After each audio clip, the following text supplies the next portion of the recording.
Saya menasehati Alita Morgan untuk tidak menikahi adik saya Ethan. Tapi dia curiga bahwa saya naksir Ethan. Dan setelah mereka menikah, dia selalu berjaga-jaga terhadapku karena takut aku akan merebut suaminya. Baru setelah dia melahirkan anak, dia menyadari bahwa semuanya telah berubah, tapi sudah terlambat. Akhirnya, Alita tidak tahan lagi, tapi dia tidak berani menyakiti orang lain, jadi dia melampiaskan kemarahannya padaku. Dia menipuku masuk ke rumahnya, mengunci pintu, dan menyalakan gas, berniat untuk mati bersamaku. Ketika aku membuka mata setelah mati lemas, saya menemukan bahwa semuanya tampak telah mundur. Ethan dan Alita sedang berbahagia melangsungkan pernikahan di depanku. Ketika saya melihat wajah Alita lagi, saya tersenyum. Di kehidupan sebelumnya, dia begitu kejam. Di kehidupan ini, saya akan membuatnya melihat konsekuensi yang pantas diterimanya. Ethan membawa pulang pacarnya beberapa waktu lalu setelah berpacaran dengannya selama 2 bulan. Ibuku Mary sangat bahagia. Saat mempersiapkan pernikahan, dia terus mengatakan bahwa keluarga kami akhirnya akan memiliki penerus. Mary tampak sangat bahagia tetapi pada kenyataannya, dia menaruh kerikil tajam di sepatu pernikahan yang akan dipakai Alita. Suatu hari, Mary diam-diam menarikku ke dalam rumah dan bertingkah misterius. "Alice, ambilkan baju dan sepatu pernikahan Alita untukku. Dan ingat jangan sampai ada yang melihatmu." Mary memasukkan gaun pengantin yang kubawa ke dalam kotak dan mengeluarkan gaun merah yang sudah dia siapkan sebelumnya. Kemudian dia menancapkan banyak kerikil tajam di sol sepatu pernikahan itu. Mary berkata, dengan memakai ini, Alita tidak akan bisa melarikan diri pada hari pernikahan. Lagi pula, dia akan tinggal di rumah setelah pernikahannya. Jadi tak apa jika kakinya sedikit berdarah. Aku tahu apa yang dia maksud. Setelah menikah, Alita harus terus melahirkan anak untuk keluarga kami sampai dia melahirkan anak laki-laki. Beberapa perempuan menyadari hal ini sebelum mereka menikah dan melarikan diri. Jadi orang-orang di kampung halaman saya menemukan metode ini. Bahkan jika para wanita itu mencoba melarikan diri, mereka akan berlumuran darah, dan rasa sakit di telapak kaki mereka akan memperlambat mereka dan membuat mereka tertangkap lagi. Tapi di sini, banyak wanita melahirkan 7 atau 8 anak sebelum mereka melahirkan anak laki-laki. Jika mereka tidak bisa melahirkan seorang anak laki-laki, mereka harus terus melahirkan sampai mereka mati. Saya telah melihat para wanita itu meratap kesakitan saat melahirkan. Oleh karena itu, di kehidupan saya sebelumnya, saya mencoba yang terbaik untuk membantu Alita. Alita sangat cantik. Kulitnya sangat bagus di antara kami, dan dia terlihat seperti gadis yang berperilaku sangat baik. Meskipun saya tidak bisa mengerti mengapa saya kembali ke masa ini, aku secara tidak sadar merasa aku harus melakukan sesuatu. Di kehidupan saya sebelumnya, saya melemparkan sepasang sepatu yang akan dikenakan Alita ke dalam air sebelum pernikahan. Untuk ini, saya dipukuli habis-habisan oleh Mary. Tapi di kehidupan ini, aku melihat sepasang sepatu pernikahan itu, tersenyum, dan mengembalikannya ke tempat semula. Beberapa orang sama sekali tidak layak untuk diselamatkan. Pada saat ini, aku menantikan hari esok lebih dari siapapun. Saya tidak akan pernah melupakan kematian tragis saya di kehidupan sebelumnya. Wajah kebencian Alita tercermin dalam cahaya api. Dan dia terdengar tenang. "Alice, aku tidak bersungguh-sungguh, tapi aku tidak punya pilihan lain. Karena aku tak bisa berbuat apa-apa pada orang lain kecuali kau. Jadi kau harus pergi ke neraka bersamaku. Aku ingin tahu apa yang akan dilakukan Ethan, bajingan itu. Akan seperti apa jika dia tahu bahwa aku telah membawa adiknya ke neraka." T mendapat fajar dengan cepat, dan Alita memakai sepatu sesuai prosedur. Ekspresi Alita berubah saat Mary tersenyum. "Ibu." Dia ingin mengatakan sesuatu, tapi dengan cepat ditarik keluar oleh kerumunan orang yang masuk ke dalam ruangan. "Cepatlah, atau pernikahannya akan tertunda." Aku melihat Alita keluar dari ruang tamu dengan memakai sepatu itu. Saya berbalik dan bertemu dengan tatapan Mary. Dia hanya memberiku perintah seperti biasa. Alice, jangan hanya berdiri di sana. Ambil barang-barang di dalam rumah dan ikuti aku. Setelah mengatakan ini, dia buru-buru menyusul kelompok utama. Tentu saja, saya tahu apa yang dia bicarakan. Itu adalah sesuatu yang digunakan untuk melapisi lutut. Yang dikatakan telah diturunkan dari nenek ibuku hingga saat ini.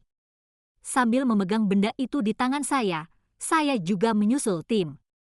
Ketika Alita menikah, dia harus bersujud kepada setiap keluarga. Yang berarti dia akan menjadi bagian dari tempat ini di masa depan. Hal ini dilakukan untuk meminta persetujuan semua orang. Namun, Ethan dan Mary tidak memberitahukan hal ini kepada Alita sebelumnya. Karena mereka tahu Alita tidak akan pernah setuju. Dia harus berlutut meskipun dia tidak mau. Alita didorong ke depan oleh sekelompok orang. Darah mulai keluar dari sepatunya, meninggalkan bekas di tanah. Tapi sepatu pernikahannya berwarna merah, jadi darahnya tidak terlihat jelas. Selain itu, tidak ada yang akan mengatakan apa-apa bahkan jika mereka melihatnya. Alita sangat menderita hingga dahinya dipenuhi keringat. Dan dia melihat ke belakang beberapa kali. Dia sepertinya sedang mencari sesuatu. Saya diam-diam mundur beberapa langkah dan menyembunyikan diri di tengah kerumunan. Sebelum Alita datang ke rumah saya, aku telah menunjukkan kebaikan dan cintaku padanya. Jadi sekarang hanya aku satu-satunya yang bisa dimintainya bantuan di sini. Tapi bagaimana aku bisa membantunya sekarang? Alita berjalan ke pintu rumah pertama dengan sepasang sepatu itu. Tepat ketika dia bingung, aku berjalan dan melemparkan benda di tanganku ke tanah. Mary berdiri di sampingku dan berbicara dengan nada dingin dan sombong, berlutut. Orang-orang di sekitar melemparkan pandangan penuh semangat ke arah Alita. Tapi Ethan, di sisi lain, memiliki ekspresi yang tenang. Alita memandang orang-orang di sekelilingnya dengan kebingungan. Mengapa saya harus berlutut? Alita tampak tak berdaya dan berhati-hati. Dia menatap saya untuk meminta bantuan dari waktu ke waktu. Tapi saya menyilangkan tangan dan memalingkan pandangan dengan dingin. Melihat Alita tidak mau berlutut, Mary menjadi marah dan berkata, "Berlututlah. Kamu tidak bisa menerima konsekuensinya jika kamu menunda pernikahan." Barulah Alita bereaksi. Hampir pada saat yang bersamaan, dia membelalakan matanya tak percaya dan berkata, "Kau ingin aku berlutut di sini? Kenapa? Saya tidak akan berlutut." Dia telah bertahan ditonton seperti badut, tapi sekarang dia harus berlutut di depan umum. Itu adalah penghinaan baginya. Apakah Anda tidak ingin berlutut? Itu tidak terserah padamu. Maria di sampingnya tiba-tiba terlihat muram dan tersenyum menyeramkan. Alita masih tidak mengerti, tapi saya sudah mencari di tempat lain. Karena adegan berikut ini terlalu kejam. Saat Mary melakukan ini, Alita segera menjerit. Dan lututnya dipukul dengan keras dari belakang oleh sebuah tongkat. Dengan suara keras, lututnya menghantam tanah. Alita berlutut tepat di depan gerbang rumah pertama, air matanya berlinang. Tapi sebelum dia bisa berbicara apa-apa, dia diseret ke rumah berikutnya. Hal itu berlangsung hingga malam hari, dan setelah semua prosedur pernikahan selesai, Alita resmi menikah dengan Ethan. Malam harinya, Alita yang menangis terseduh-seduh, dipeluk dan dihibur oleh Ethan. Dia langsung terlihat baik-baik saja, menjadi mesra dengan Ethan. Dan benar-benar melupakan semua yang terjadi di sore hari. Wah, kenapa saya tidak menyadari bahwa dia begitu mudah untuk menyenangkan di kehidupan saya sebelumnya? Mereka benar-benar pasangan yang sempurna. Tapi Alita masih menyadari ada yang tidak beres denganku. Saat aku di sekolah, tiba-tiba aku menerima SMS dari Alita. Menanyakan apakah aku punya prasangka buruk terhadapnya dan mengapa aku tiba-tiba terlihat tidak menyukainya. Saya melihat pesan itu dan tersenyum dingin tanpa membalasnya. Itu karena saya terlalu baik padanya. Dan dia pikir aku adalah orang yang paling mudah dikendalikan di kehidupan sebelumnya. Dalam kehidupan ini, tidak ada yang bisa mengacaukanku lagi. Karena aku tinggal di asrama SMA. Aku tidak pulang ke rumah sampai akhir pekan sepulang sekolah. Saya menemukan Alita duduk di sofa, menutupi wajahnya dan menangis. Aku sedikit bingung. Ini tidak masuk akal karena mereka baru saja menikah selama seminggu. Setelah bertanya, saya menemukan bahwa gelang Mary hilang. Pada saat ini, Mary keluar dari kamar dengan marah. Dia mengumpat, "Aku sudah mencari kemana-mana tapi tak bisa menemukannya. Kau satu-satunya yang tinggal di rumah sepanjang hari. Siapa lagi yang bisa kecuali Anda?" Alita terdiam. Tentu saja, aku tak mau bicara untuk Alita. Jadi aku hanya membawa tas sekolahku dan berencana untuk kembali ke kamarku. Tapi Alita tiba-tiba memegang pergelangan tanganku. Aku melihat ekspresi memohon di wajahnya. "Alice, kamu tahu aku bukan orang seperti itu, tolong bantu aku. Bukankah kau sangat menyukaiku sebelum aku menikah dengan Ethan? Katakan saja sesuatu untukku, dan ibumu akan mempercayaimu." Alita menatapku dengan raut wajah memelas. Aku menatap Mary dan kebetulan bertemu dengan tatapannya. Sepertinya aku bisa menghilangkan kecurigaan pada Alita hanya dengan satu kata. Tapi bagaimana aku bisa melakukan apa yang dia inginkan? Dengan lembut aku menepis tangan Alita dan berkata, "Alita, aku sudah sekolah minggu ini. Urusan di rumah biarlah diurus oleh siapapun yang ada di rumah.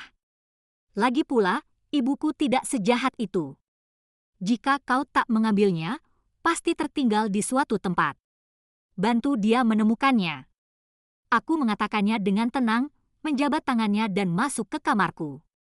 Sebaliknya, Ethan tidak mengatakan apa-apa tapi terlihat sedikit aneh. Sesuai dengan karakteristik Ethan, aku bisa menebak kemana gelang itu pergi. Aku mengatakan ini hanya untuk membuat semua orang pergi. Jika mereka terus mencarinya, mungkin gelang itu akan muncul di suatu tempat.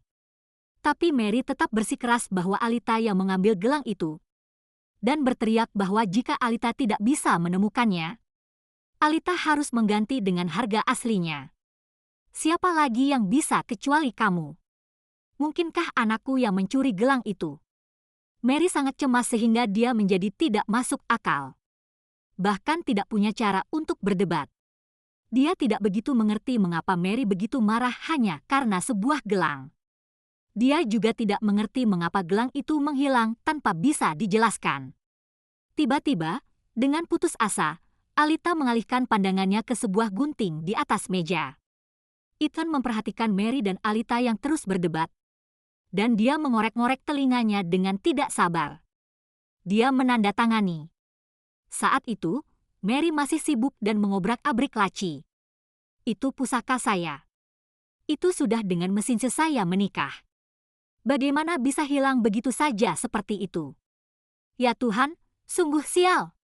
Aku sangat sengsara. Satu-satunya hartaku hilang." Setelah aku meletakkan tas sekolahku, aku mendengar suara berisik di ruang tamu, tapi untungnya aku tidak terlibat.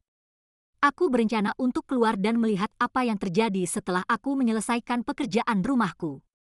Tapi aku tidak menyangka ketika aku membuka pintu. Aku melihat mata Alita tiba-tiba menjadi galak dan gunting di tangannya. Cahaya gunting itu melesat tepat ke arah kepalaku. Tiba-tiba, aku merasa dingin di hatiku. Dalam keadaan kesurupan, aku teringat tatapan Alita saat ia mengunciku di dalam rumah dan menyalakan gas. Sejenak, tanpa sadar aku ingin lari ke kamarku. Tapi sebelum aku bisa melangkah, gunting itu berputar di udara dan mengarah langsung ke aorta Alita. Sepertinya akan menembus kulitnya di detik berikutnya. Tangan Alita yang memegang gunting tidak bisa berhenti gemetar. Dia tampak bertekad dan putus asa. Dia hampir berteriak, "Aku sudah bilang, aku tidak melakukannya. Ibu, mengapa kau tidak bisa percaya padaku sekali saja? Apakah Anda ingin saya mati di depan Anda untuk membuktikan bahwa saya tidak melakukannya?" Aku melangkah dan hendak kembali ke kamarku dengan tenang, tapi aku tidak menyangka kalau tatapan Alita akan langsung tertuju padaku begitu aku bergerak. Dia kemudian menatapku dengan marah, dengan niat membunuh di matanya. Mary awalnya hanya ingin mengatakan sesuatu untuk melampiaskan kemarahannya. Dia tidak menyangka Alita langsung mengambil gunting itu.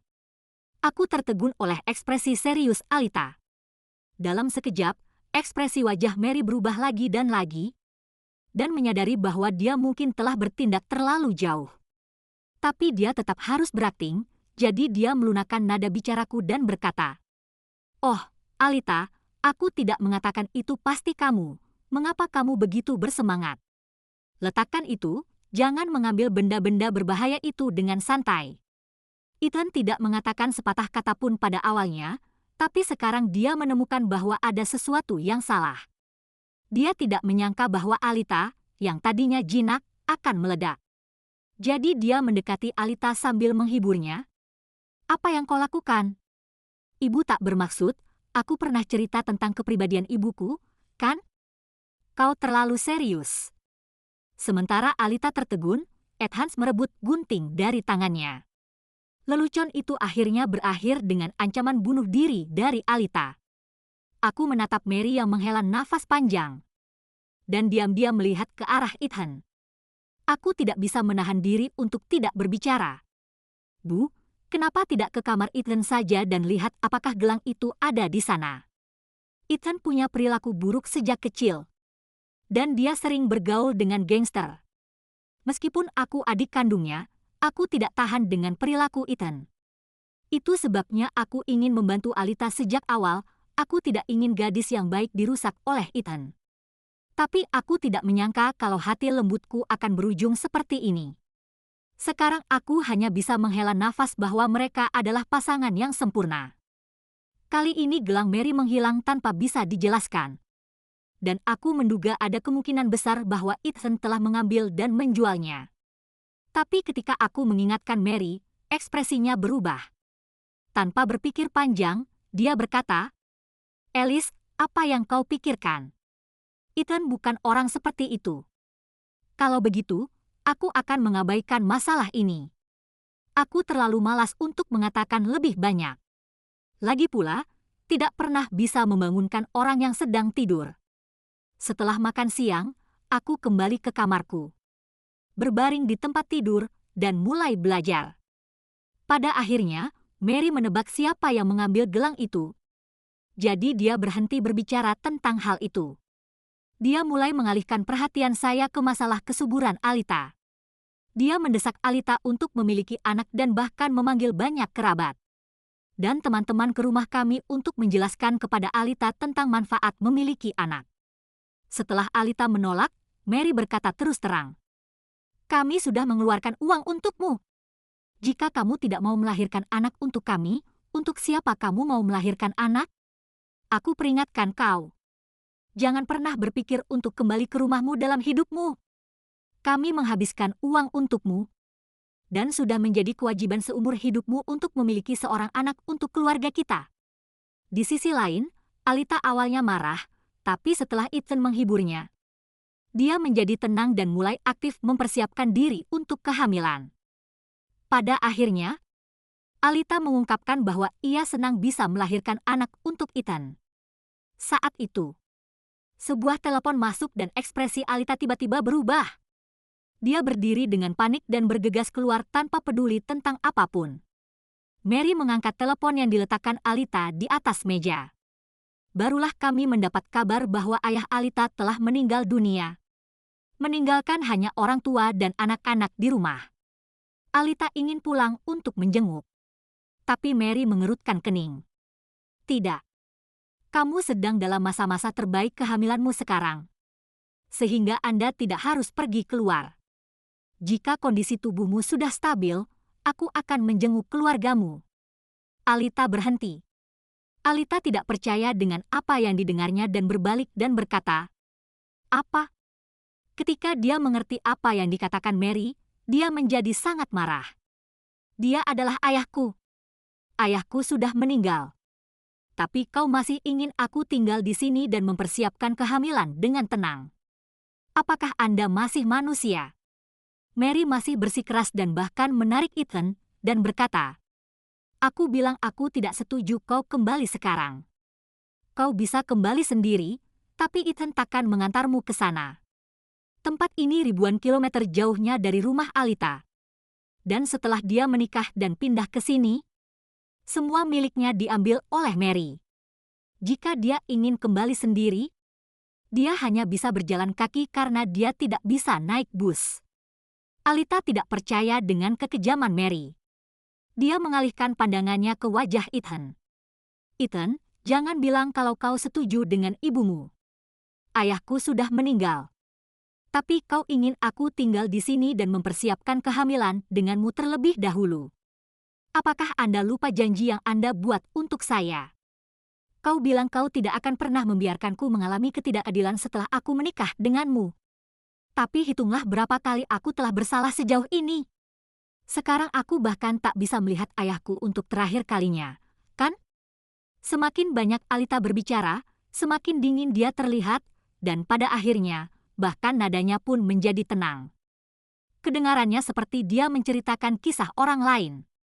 Ekspresi yang rumit muncul di wajah Ethan, dan dia menunduk seolah-olah sedang berpikir. Saya duduk di samping sambil makan makanan ringan. Bertanya-tanya mengapa saya tidak pernah menyadari sebelumnya bahwa menonton pertunjukan secara langsung begitu menarik. Dan lebih nyata daripada yang ditayangkan di TV. Mary masih bersikeras untuk tidak membiarkan Alita pulang sekarang. Dia bilang itu hanya membuang-buang bensin dan cuacanya tidak cocok untuk mereka pergi keluar.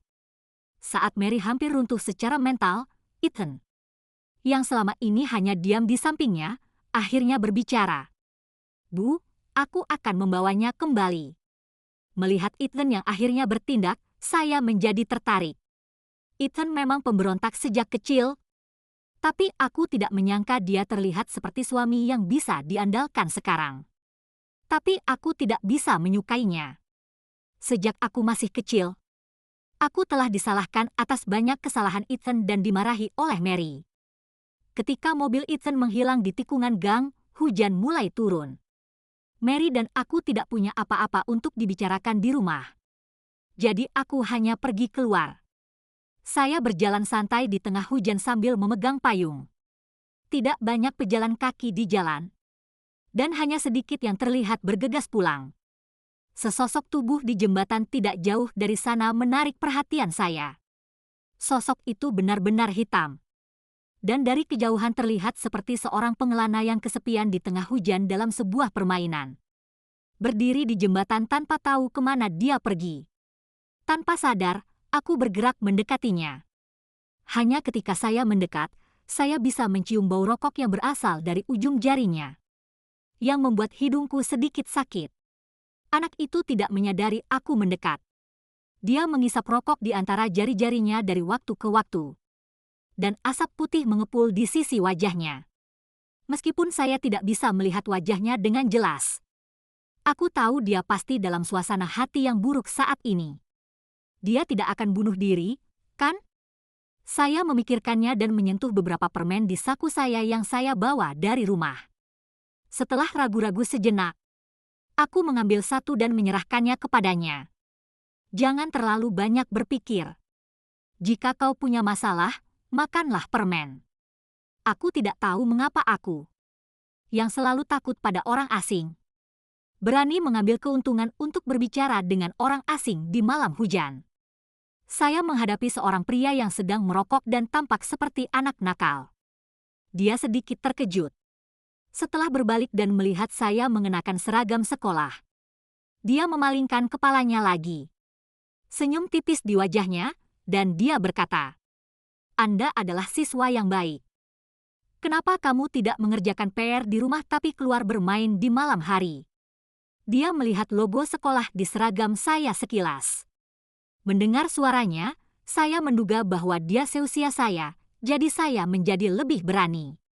Berdiri di sampingnya, saya berkata, "Ada perkelahian yang terjadi di rumah, jadi aku keluar dan bersembunyi." Aku mengatakan yang sebenarnya.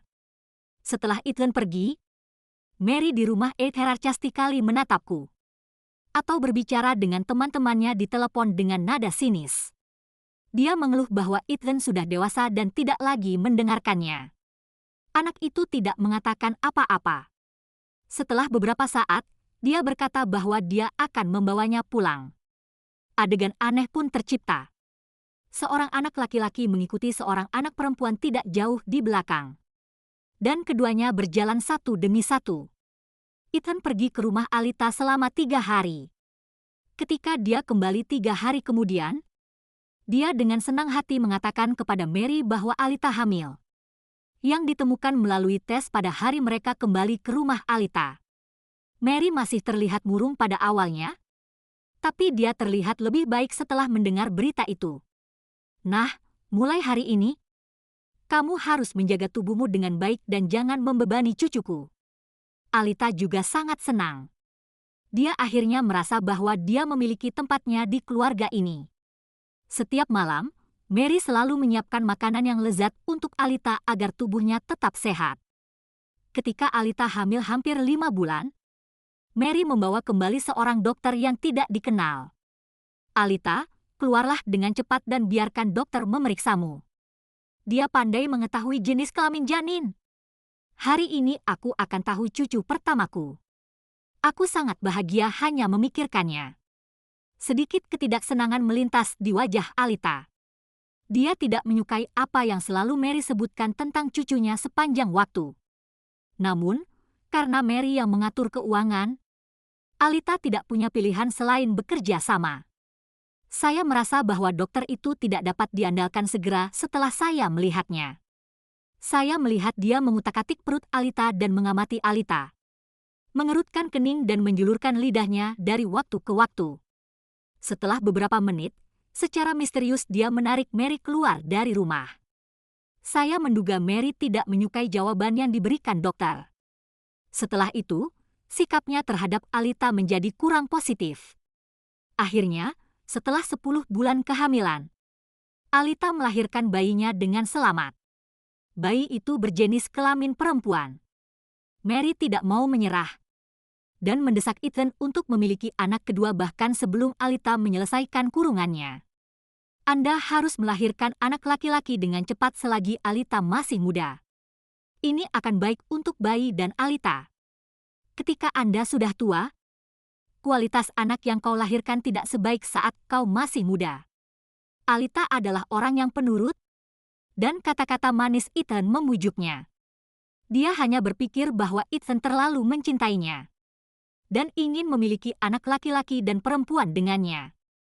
Aku tidak bisa menahan diri untuk tidak memutar bola mataku saat Al mendengarkan omongan kosong Ethan.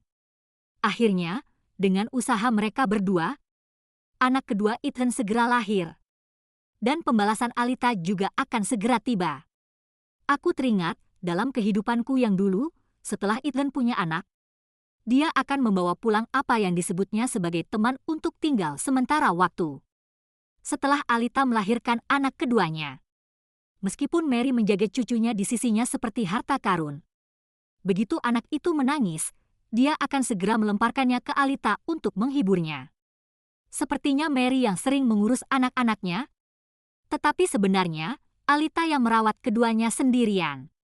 Saya melihat Alita mulai menunjukkan ekspresi ketidakberdayaan. Aku pikir she deserved itu. Meskipun dia tahu karakter Ethan, dia masih bersedia untuk memiliki anak kedua. Sekarang Ethan bergaul dengan teman-temannya sepanjang waktu dan hampir tidak pernah di rumah. Sejak misi Ethan selesai, Mary tidak lagi mendesaknya untuk pulang ke rumah setiap hari. Saat itu adalah akhir pekan ketika Alita akhirnya menunggu Ethan pulang. Kebetulan aku ada di rumah hari itu. Dan aku melihat beberapa orang berbadan tinggi dan kuat, tapi tampak menyedihkan mengikuti Ethan masuk. Ketika mereka melihatku, mereka tidak terlalu memperhatikan saya tetapi fokus pada Alit yang menggendong bayi. Karena dia melahirkan seorang anak dan sedang dalam masa menyusui, Alita memiliki 2 payudara. Begitu Ethan memasuki rumah, dia berbaring di sofa dan memerintahkan Alita, "Sayang, bawakan aku beberapa botol bir dingin. Di luar sangat panas." Orang-orang yang mengikuti Ethan ke dalam kamar juga duduk di sofa. Mary melihat orang-orang itu dan berpikir bahwa mereka memiliki hubungan yang baik dengan Ethan. Jadi dia segera menatap Alita untuk mendesaknya. Alita sangat enggan. Apa yang membuatnya semakin tidak nyaman adalah tatapan beberapa pria yang tidak peduli pada Ethan. Namun pada akhirnya, ia masuk ke dapur dengan wajah dingin, mengeluarkan barang-barang, dan meletakkan botol-botol itu di depan mereka. Pada saat yang sama, dia berkata dengan sinis kepada Ethan, "Hei, kau akhirnya pulang hari ini. Sangat jarang bisa melihat ini." Alita penuh dengan kebencian tapi tetap tidak bisa mengucapkan kata kasar. Untuk pertama kalinya, aku dengan tulus mengaguminya. Setelah meneguk beberapa teguk bir dingin di bawah tatapan penuh kasih Mary, Ethan akhirnya mengutarakan tujuannya. "Aku kembali hari ini, dan teman-temanku akan menginap di rumah untuk sementara waktu." Mary tertegun pada awalnya, tetapi kemudian dia berbicara dengan hati-hati dan ragu-ragu. "Apa? Tinggal di rumah kami? Rumah kami tidak besar, dan setelah Ethan menikah, kamar yang sudah penuh sesak menjadi lebih padat. Ruang penyimpanan asli sudah dibersihkan dan digunakan sebagai kamar. Terlebih lagi, jika 4 orang pria dewasa bergabung." Alita juga mengerutkan kening untuk menunjukkan bahwa dia tidak bahagia. Tapi Ethan hanya mengangguk dan berkata, "Ya, teman-temanku baru saja mendapatkan pekerjaan di sini dan belum menemukan tempat tinggal. Sebagai teman mereka, tentu saja saya harus membantu." Melihat itu Ethan pun mengambil keputusan. Mary tidak bisa mempermalukannya di depan orang luar. Dia mengangguk dan berkata, "Oke, karena mereka adalah temanmu, sudah sewajarnya kalian saling membantu. Masalahnya diselesaikan seperti ini. Saya tidak terkejut karena mereka sama di kehidupan sebelumnya. Dan sekarang kejadian itu terulang kembali di depanku. Lagi pula, aku jarang berada di rumah setiap minggu. Alita akan menjadi orang yang menderita karena dia harus tinggal di rumah untuk waktu yang lama. Orang-orang itu pergi bekerja setiap hari, sehingga mereka tidak punya waktu atau tenaga untuk mencuci pakaian kotor. Tumpukan pakaian kotor menumpuk di atas sofa, dan udara dipenuhi dengan bau keringat. Tentu saja, Mary dan Ethan meminta Alita untuk melakukan pekerjaan rumah tangga. "Anda tinggal di rumah setiap hari. Apa salahnya jika Anda mencuci pakaian dan menyapu lantai setiap hari? Apakah sulit? Selain itu, ada mesin cuci, jadi betapa melelahkannya hanya dengan menggantungnya di luar untuk dikeringkan. Jumlah cucian yang harus dilakukan setiap hari hampir cukup untuk 8 orang. Setiap hari Mary bermain kartu di luar dan tidak pulang ke rumah. Jadi Alita yang mengurus makan 3 kali sehari, membeli bahan makanan, memasak, dan membuang sampah." Lambat laun, Alita mulai merasa kewalahan. Tiba-tiba saya menerima telepon dari Alita saat saya di sekolah. "Halo, apakah ini Alice?" Mendengar suara yang tidak asing di ujung telepon, aku mengerutkan kening. Aku tidak tahu apa yang dia ingin bicarakan denganku. Tapi Alita hanya menghela nafas dan akhirnya berkata dengan lemah, "Alice, aku tak tahu kenapa tiba-tiba aku merasa sangat lelah. Mengapa Ethan tidak mengerti saya sama sekali? Dapatkah Anda membantu saya membujuk Ethan?" Saya mendengarkan dengan tenang dan tidak bisa menahan diri untuk tidak mencibir. Akhirnya, aku tidak tahan dan berkata dengan tenang, "Alita, aku ingat aku pernah mengingatkanmu dulu. Apa kau masih ingat sekarang?" Aku sudah mengingatkan Alita untuk berpikir matang-matang sebelum dia menikah dengan Ethan. Tapi saat itu, Alita berpikir bahwa aku takut Ethan akan direbut olehnya, dan dia bahkan memiliki sikap permusuhan yang tak bisa dijelaskan terhadapku. Alita terdiam, lalu aku melanjutkan, Kadang-kadang kamu harus mengakui bahwa kamu harus mengalami sendiri sesuatu sebelum kamu mempercayainya. Tapi Alita, aku mau bilang padamu, mulai sekarang aku tidak akan peduli lagi dengan apa yang terjadi antara kamu dan Ethan. Jangan datang padaku." Di akhir pidatoku, nada bicaraku menjadi sangat dingin. Alita mengerti maksudku. Setelah hening beberapa saat, dia menutup telepon. Seminggu kemudian aku mendengar kabar dari Alita lagi. Kudengar dia lelah karena mengerjakan pekerjaan rumah, tapi Ethan tidak peduli. Alita bekerja dengan perban di tangan dan wajahnya yang kusam. Kebetulan, saat ini, putri sulungnya didiagnosis menderita kram. Saya tidak tahu alasan spesifiknya. Aku hanya mendengar bahwa Alita dan Ethan bertengkar dan dilarikan ke rumah sakit. Setelah Mary membawaku ke rumah sakit, aku pulang sekolah. Aku melihat Alita terbaring di tempat tidur. Wajahnya bengkak dan perban di kepalanya berdarah. Ethan juga tidak dalam kondisi yang baik. Dan itu jelas bahwa kedua mereka telah mencoba untuk membunuh satu sama lain. Melihat kami masuk, Alita berbicara dengan tatapan sedih di matanya dan nada sedih. "Ibu, bagaimana kau bisa menyerah Mia? Itu adalah kehidupan yang nyata." Saya memandang Mary dengan bingung, dan dia juga merasa terganggu. Akhirnya, dia menghela napas. "Alita, bukannya kita tak ingin menyelamatkannya. Kamu tahu bahwa kita tidak mampu menyelamatkannya." Ethan yang berdiri di sampingnya tidak mengerti mengapa Alita harus menyelamatkan anak itu. Baginya, jika anak itu hilang, dia bisa saja memiliki anak yang lain. Mengapa mereka harus menghabiskan begitu banyak uang untuk menyelamatkannya? Mendengar Alita masih bersikeras, Hesti berkata, "Saya rasa kamu sudah hidup dengan nyaman akhir-akhir ini. Pernahkah kamu memikirkan apa yang akan kita makan dan minum setelah kita menggunakan uang untuk menyelamatkan anak ini? Haruskah kita menghabiskan uang untuk anakmu yang mungkin tidak bisa diselamatkan dan memulai hidup di jalanan?" Mendengar hal ini, Alita pun terdiam. Memang, keluarga kami tidak bisa mendapatkan uang sebanyak itu sekarang. Saya pikir masalah ini akan selesai setelah kami kembali ke rumah. Tapi aku tak menyangka kecelakaan akan terjadi lagi.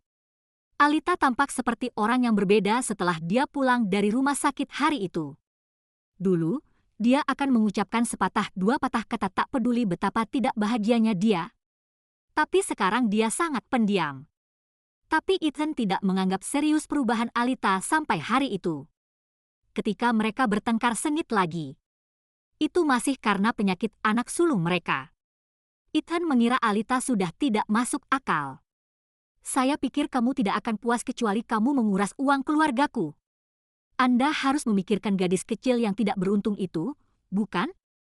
Kapan kau pernah peduli tentang betapa sulitnya bagiku untuk menghasilkan uang? Apakah Anda pernah peduli tentang saya?" Ketika sampai pada bagian marah, Ed Haneven berdiri dengan penuh semangat. Emosi terpendam Alita selama beberapa hari terakhir sangat membebani hatinya lagi dan lagi. Mendengar kata-kata Ethan, dia juga meledak. Dan dia berdiri dan berkata, "Ethan, saya juga bertanya-tanya apakah Anda memperlakukan istri Anda. Tidak hanya kamu membawa orang yang tidak senonoh ke rumah. Tapi aku harus melakukan pekerjaan rumah tangga untuk hampir 10 orang sendirian setiap hari. Tapi kau pura-pura tidak melihatnya. Orang yang terbaring di sana menunggu bantuan adalah putrimu. Tidak apa-apa kalau kau kejam padaku, tapi kau bahkan bisa menelantarkan anakmu. Apakah Anda masih seorang manusia?" Maria dan aku duduk di samping dan memperhatikan dengan diam-diam. Mary juga berpikir bahwa anak itu tidak dapat disembuhkan. Tapi aku hanya tidak ingin terlibat dalam masalah sepele ini. Selain itu, saya hanya seorang siswa dan tidak bisa banyak membantu. Melihat pertengkaran mereka berdua, Ali tidak tahan lagi, mencengkeram kerah baju Ethan dan menyeretnya ke dapur. "Ethan, perhatikan baik-baik apa yang kulakukan setiap hari. Kalau memang semudah yang kamu bilang, kenapa kamu tidak melakukannya?" Memandang Alita yang hampir histeris saat itu, aku tidak bisa membantu tapi menghela napas. Tapi dia tidak bisa menyalahkanku. Karena aku baik padanya di kehidupan sebelumnya, tapi berakhir dengan kematian yang tragis. Jadi kali ini, aku tidak bisa membantunya tidak peduli apa. Aku harus belajar pelajaran saya. Selain itu, Alita membawa ini pada dirinya sendiri. Mereka masih bertengkar di dapur ketika tiba-tiba jeritan tajam terdengar tanpa alasan yang jelas. Mary dan aku mendongak pada saat yang sama dan terkejut. Aku melihat genangan cairan merah tua yang perlahan-lahan menyebar keluar dari pintu dapur. Ethan membunuhnya. Dari saat polisi datang.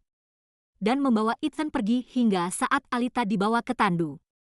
Ini adalah satu-satunya yang ada di pikiranku. Pada saat yang sama, Aku merasa merinding saat menatap Ethan. Aku tak bisa membayangkan seorang pria yang tega membunuh istrinya. Sebaliknya, Mary sangat bingung mengapa Ethan ditangkap dan dijatuhi hukuman yang begitu berat. Saat meninggalkan pengadilan, Mary masih menolak untuk menyerah dan menarik lengan baju polisi sambil berkata, "Pak, saya ingin bertanya mengapa Ethan dihukum selama ini. Alita adalah orang yang mengatakan sesuatu untuk memprovokasi dia. Dan hasilnya tentu saja tidak seperti yang dia inginkan. Pada akhirnya, Alita meninggal karena penyelamatan yang tidak efektif. Dan beban membesarkan anak-anak akhirnya jatuh pada Mary. Tentu saja, Mary ingin mengalihkan beban itu, tapi aku bertindak lebih cepat darinya. Aku diterima di sebuah universitas yang jaraknya ribuan kilometer dari rumah. Karena aku begitu jauh dari rumah, akan sangat sulit bagi Mary untuk memerintahkan saya lagi. Aku akan selalu ingat malam itu ketika aku berada dalam kegelapan. Seorang anak laki-laki membawaku ketika aku menjadi tunawisma. Setelah saya keluar dari penjara, saya mengunjungi Ethan. Aku memutuskan untuk menjadi tunawisma dan pergi ke sekolah. Saya ingin mendaftar untuk tinggal di sekolah untuk beberapa hari libur. Sambil menunggu hasilnya malam itu, aku tiba-tiba bertemu dengan seseorang yang tidak asing. Anak itu berdiri di sampingku. Dia tidak terlihat kesepian seperti terakhir kali, tapi lebih ceria. Dan matanya lebih cerah. Dia bercanda, "Lama tak bertemu. Apakah Anda ingin bermain lagi malam ini?" Tapi aku tidak bisa tertawa. Karena malam ini aku bahkan tidak punya tempat tinggal.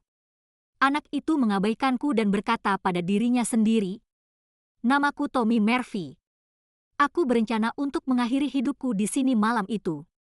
Tapi aku bertemu denganmu yang begitu narsis. Gulanya enak, sangat manis." Ketika Tommy mengatakan ini, dia tampak tenang, seolah-olah dia hanya seorang pembicara yang alami. Dan aku hanya perlu mendengarkan dengan tenang. Tommy akhirnya mengizinkan saya tinggal di markasnya selama 2 malam. Ada 6 kucing dengan penampilan yang berbeda. Tommy mengatakan bahwa mereka semua adalah kucing-kucing kecil yang dia ambil dari berbagai tempat.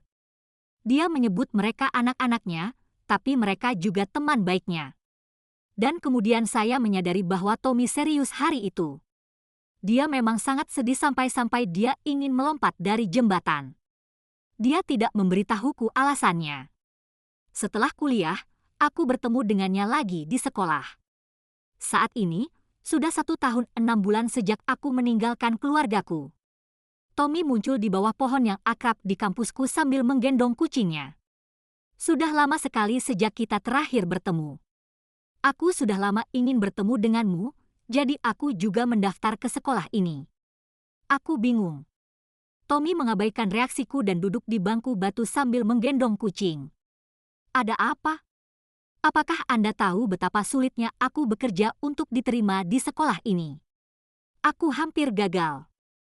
Nah, ini pertama kalinya aku menemukan sesuatu yang begitu sulit." Aku tidak bisa menahan tawa saat melihat dia mengeluh dengan keras sambil mengelus-elus kucing dengan lembut. Ketika saya pertama kali melihat Tommy, saya pikir dia terlihat seperti anak nakal. Dia pasti sudah lama tidak belajar. Tapi aku mengagumi kemampuan belajarnya yang luar biasa. Dia tidak hanya lulus ujian hanya dalam waktu beberapa bulan. Ia juga masuk ke sekolah ini. Itu bagus untuk menjadi pintar. Tommy tiba-tiba mencondongkan tubuhnya ke depan dengan raut wajah bangga yang langka. Dia berkata, "Apa yang kau katakan? Aku tidak mendengarmu. Katakanlah lagi." Saya tidak bisa membantu tetapi menjangkau dan menepuk kepalanya, tetapi kekuatannya tidak kuat. Aku bilang kau luar biasa, tapi sepertinya sekolah ini tidak terlalu sulit untuk masuk. Hari itu Tommy dan saya duduk di bawah pohon. Dia berbicara dengan saya dengan tulus dan memberi saya kesempatan untuk mengenang masa lalu saya, yang agak tak tertahankan jika dibandingkan. Untungnya, semua itu hanya akan menjadi masa lalu, dan masa depan saya cerah.